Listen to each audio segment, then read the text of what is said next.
Hello friends, welcome back to my channel. এখন প্রায় দুপুর 12:30 বাজে, আর এখন থেকে আমার ব্লগটা শুরু করে দিচ্ছি।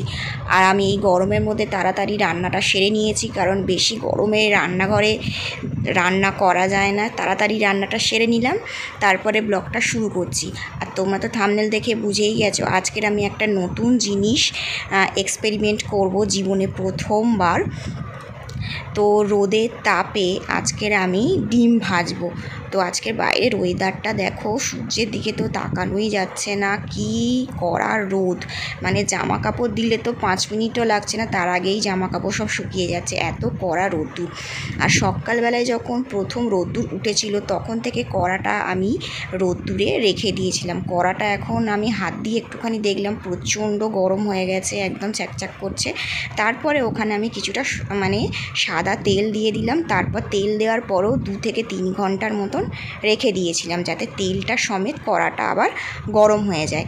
তাহলে আমার কি বলতো, ডিমটা ভাজতে সুবিধা হবে। 2 থেকে 3 ঘন্টা পর আবার আমি চলে এলাম, একটা বাটি নিয়ে নিয়েছি। তারপরে আমি কাঁচা ডিমটাকে একটা চামচ দিয়ে ডিমটাকে ভেঙে নিচ্ছি।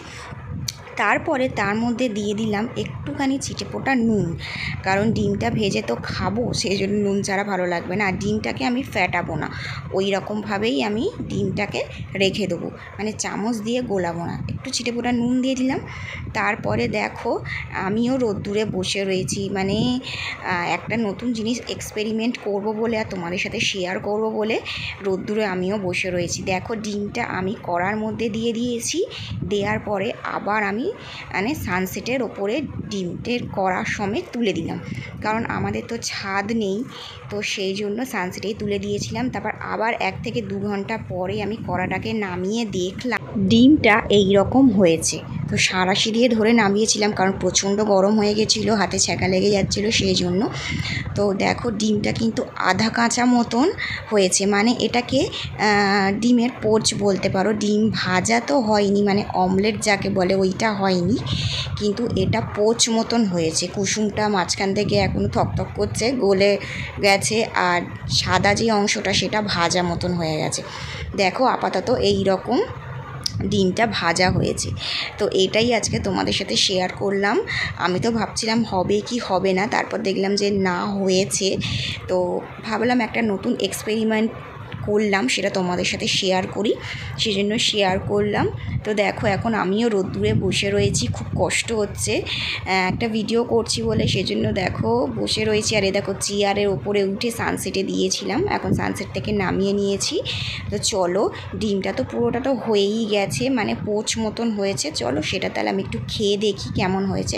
তো এসব কুসুমটা খেলাম আমি, ভালোই লাগছে, কারণ একটু শুধু নুন দিয়েছিলাম, ভালোই লাগছে, খুব একটা খারাপ হয়নি। এই দেখো, ডিমটা পুরো খুন্তি দিয়ে তুলেছি, দেখো একটু ছিঁড়ে ছিঁড়ে গেছে তুলতে গিয়ে। তো চলো, ডিমটা পুরোটাই তাহলে খেয়ে নিই। এই দেখো, ডিমটা আমি এবার মুখে দিচ্ছি, বেশ ভালোই লাগছিল খেতে, খারাপ লাগছিল না। রোদের তাপে ডিম ভেজে খেলাম এই প্রথমবার, গ্যাস ছাড়া। পুরো 43 কি 44 ডিগ্রি তাপমাত্রা আজকেরে। তো এই তাপমাত্রায় আজকেরে ভেজে আমি ডিমটা খেলাম, আর তোমাদের সাথেও সবটা শেয়ার করলাম। আর দেখো না, কপাল থেকে টপ টপ করে ঘাম পড়ছে, রোদ্দুরে পুরো বসে রয়েছি আর ঝলসে যাচ্ছি। তো কেমন লাগলো তোমাদের আজকের ভিডিওটা, সেটা অবশ্যই আমাকে লিখে জানাবে। একটা অন্য ধরনের ভিডিও শেয়ার করলাম, ভালো লাগলে আমার চ্যানেলটাকে সাবস্ক্রাইব করে দিও, পাশে বেলটা বাজিয়ে দিও। চলো, আজকের মতন টাটা, বাই বাই, সবাই ভালো থেকো।